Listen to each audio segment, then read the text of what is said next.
breaking news from KXAN News.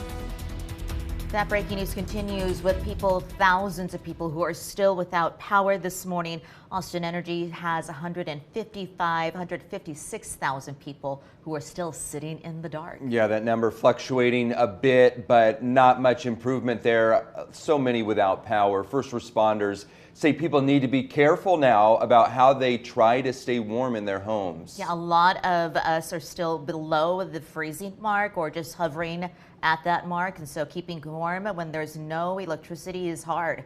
Austin Travis County EMS Captain Krista Stedman joining us live on the phone this morning. Thank you again, Krista, for being with us. Captain Stedman, I know it's been a long night for you. Tell me about some of the carbon monoxide poisoning calls you've been getting. Hey, Sally, thanks for having me.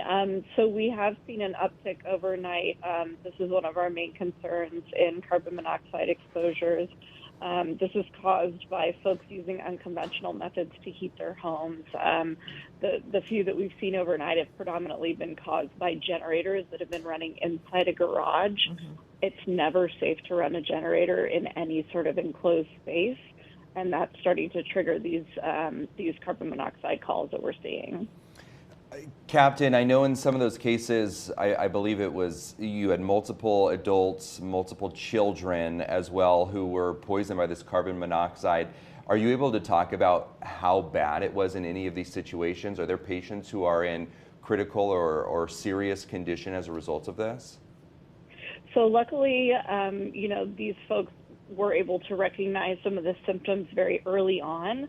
They were able to not only activate 911, but also start to ventilate their home and get everybody outside. Carbon monoxide is a deadly killer, and it can take out entire families like we've seen. Every single one of the incidents that we've seen overnight has involved multiple people because it's multiple people inside a home. So it's really important to know the symptoms of carbon monoxide poisoning, things like headaches or dizziness, weakness, nausea, vomiting, all the way up to confusion, loss of consciousness. If you think you or your family has been exposed, the best thing you can do is get away from that source. Go outside, start ventilating your home, and then, of course, call 911 if you're experiencing any kinds of symptoms. How many calls do you think you've responded to lately with the carbon monoxide poisoning, would you say? So we've seen the 4 incidents overnight that had a total of 12 people involved. I know a lot of people are without power, and it's difficult. We're all trying to stay warm, right. But we have to do so safely because carbon monoxide, like I said, it can take out an entire family in a very short amount of time.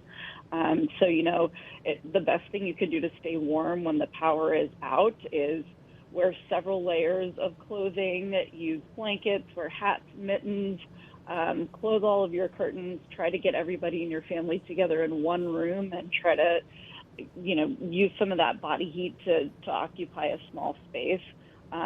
But again, the last thing that we want to see people doing is running generators inside homes or even inside your garage. It's not even safe if your garage door is open. That generator needs to be at least 20 feet away from the house with the exhaust facing away from the structure. Otherwise, you could really end up in a mess. Captain, we know that the conditions are not great out there. We're looking at some of the live pictures where it's still raining. We've been seeing earlier there are trees down and power outages all over the place. Are the conditions making it significantly more difficult for your crews to respond to some of these calls? Sure. Anytime there's ice on the road, it's going to slow everybody down, and we're not exempt to that. So it may take us a little bit longer to access some patients, especially if their homes are in difficult to reach places like up a steep hill. We do have additional resources on so that we can access everybody. It just may take us a little bit longer. Captain, besides the carbon monoxide poisoning calls that you have gotten, what other calls have been related to this icy weather? So I'm happy to report that overnight we've only responded to 4 collisions, which is great because we were seeing much higher numbers yesterday and the day before. Other than that, the things that we're seeing that are notable and even sort of unusual, certainly people being injured by falling tree branches. All those tree branches are getting weighted down by all that ice. We had somebody that was actually hit by a falling tree branch as they were outside trying to proactively cut them down.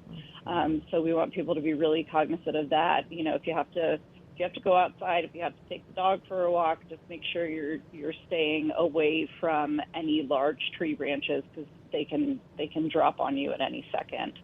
The other thing that we're seeing a lot of is those slips and falls related to ice. Again, usually people either going out to walk the dog, maybe checking the mail, getting the newspaper. I just want to reiterate that the safest place for you to be right now is inside.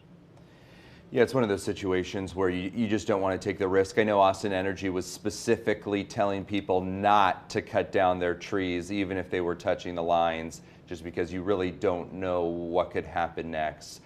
Captain, we so appreciate you talking with us this morning, and we're hoping to speak with you again later on in our newscast. So we appreciate you taking the time for us and wish you and your crews safety throughout the rest of this storm.